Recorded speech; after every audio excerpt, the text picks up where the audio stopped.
Clothing scattered in the hallway and on the stairs. Noises emanating from the upper floor. Sarah exclaimed, "Take me, Mark, take me." Story. Hi, I'm Felix Schrodinger. I don't really understand jokes, especially if they involve someone being the target, especially if it's me. I have a cat, and like all cats, she enjoys climbing into crates in various confined spaces. I don't know why, it's just a cat thing. You might have heard of Schrodinger's cat, a thought experiment named after the physicist Schrodinger, not me. It involves a cat in a box, alive and dead at the same time, depending on a random event. Jokes can sometimes hide aggression. People often say, "Don't you get jokes?" I was just kidding to cover up. I had a tough time at university due to pranks from rich kids who saw my passion as criticism. I don't like April Fool's Day. The jokes are often obnoxious. Back to my story. I was a budding biotech entrepreneur in London. Everything was perfect until my friend Sarah moved in. I was working hard on a big deal that could secure my future. Sarah was fun and helped me relax. However, things changed when her friend Mark moved in temporarily but stayed longer. He wasn't a romantic competitor, just annoying.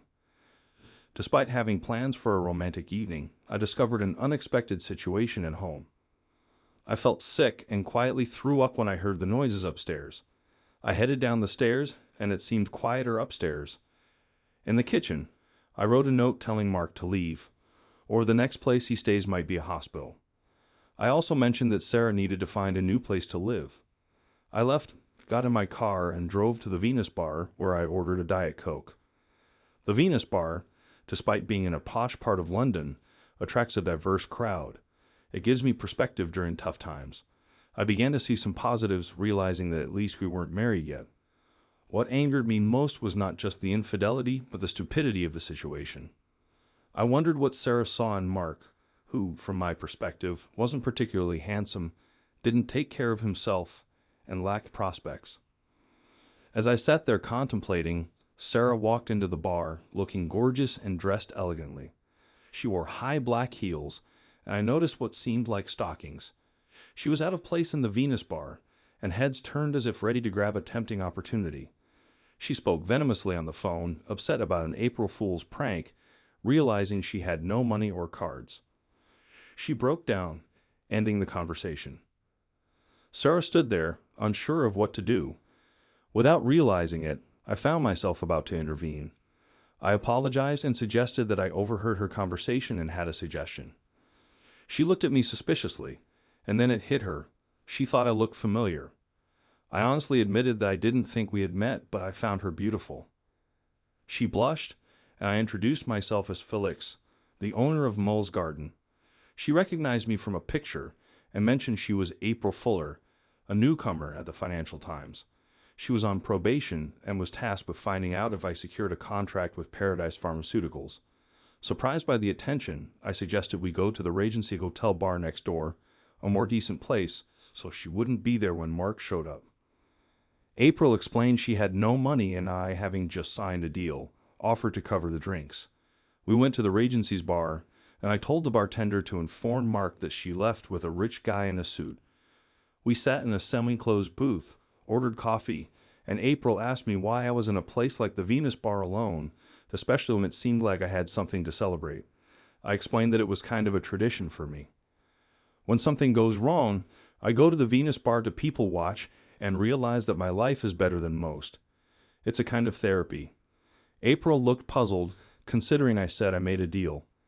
I explained that I was on my way home to celebrate with my girlfriend, but found her celebrating with her ex-boyfriend. I recounted the events, and my phone rang. It was Sarah. I answered on speaker for April to hear. Sarah claimed it was just a prank, nothing happened. I felt calm and made a decision. Forget the we.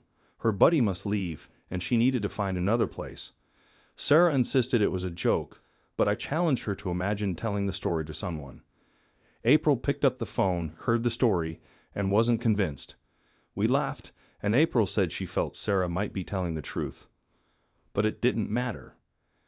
I disconnected the call, and April and I laughed, realizing we both didn't get the joke. She felt Sarah might be truthful, but it didn't matter. We understood each other, and I was happy she didn't need an explanation. April then brought up the contract, and I was ready to share the details. April smiled and expressed concern about not taking advantage of me. I assured her that the contract details were public, and the company wasn't listed, so there was no stock price manipulation issue. I had planned to wait until Monday for a press release, but there was no harm in revealing it earlier due to EU competition rules. I shared the signed contract scan with her and asked for her email. After sending the contract, I suggested she call her editor and write a note.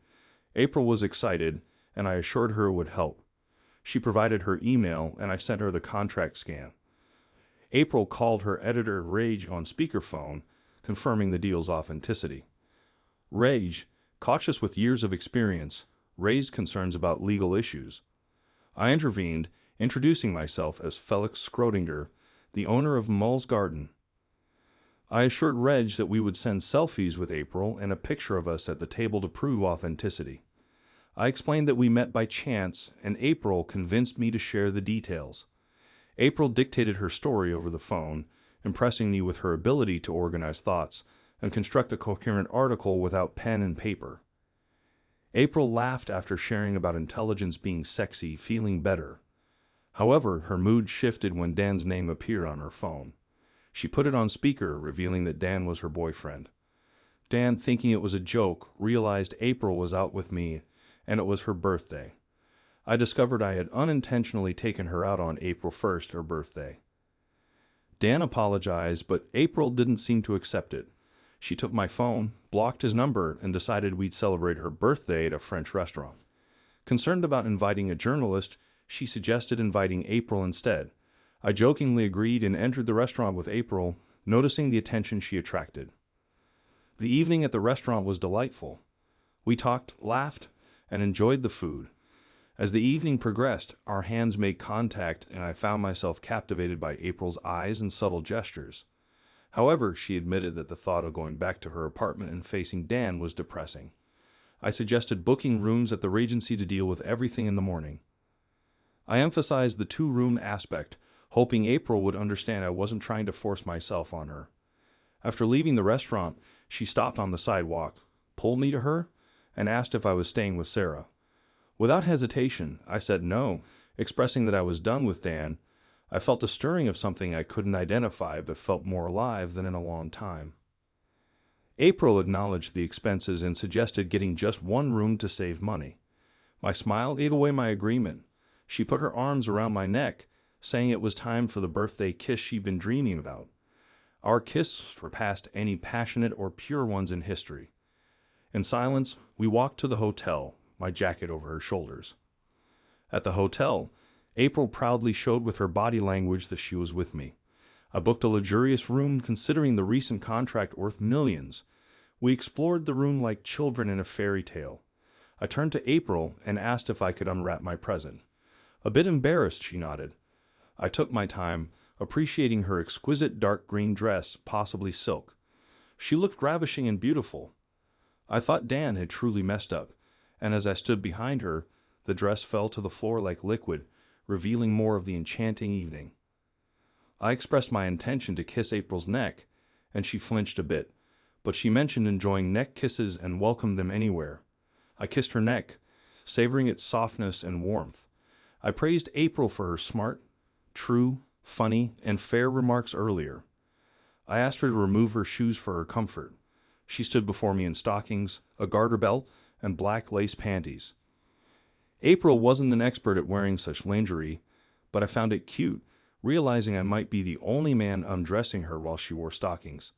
I took my time, leaving her in stockings and a garter belt, a sight I found incredibly sexy. April expressed her desire, and we eventually lay next to each other, exchanging tender caresses. Despite planning to shower, we fell asleep, sweaty and smelling of sex.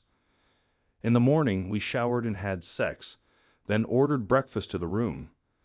We enjoyed a decadent time feeding each other in bed. April's phone revealed her front page scoop had secured her a permanent position. A message from Rage asked if she could talk me into an interview. We parted ways to attend to less pleasant business, but looked forward to celebrating April's promotion in the evening. I returned home at 11:30, wondering if I'd have to physically evict Mark. Surprisingly, he was already gone. I found Sarah sitting at the dining room table, sipping coffee. Despite spending the night with April, she didn't look well. I poured myself some coffee, realizing she had never done that for me before. When she asked where I was last night, I casually mentioned staying in a hotel alone and spending the night with April. Sarah was disappointed, questioning what it meant for us. I explained that our relationship had ended, emphasizing the symbolic death around 4 o'clock. She didn't grasp the situation, referring to the Schrodinger's cat explanation I had given her. I pointed out that opening the door wasn't necessary, as our relationship was already dead. I highlighted the possibility of seeing them fully clothed, laughing at an April Fool's Day prank. In the epilogue, 4 years later, we're at Jade Mountain Resort in Street Lucia.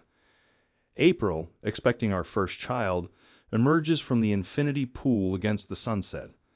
We've made a tradition of leaving at the end of March and returning in early April without disclosing our location. I continue to work when I want to and look forward to being actively involved in raising our children. I learned that Sarah's claim of not sleeping with Mark was likely not believed by anyone, even her own mother. While it might be considered a joke on her, it wasn't amusing to her.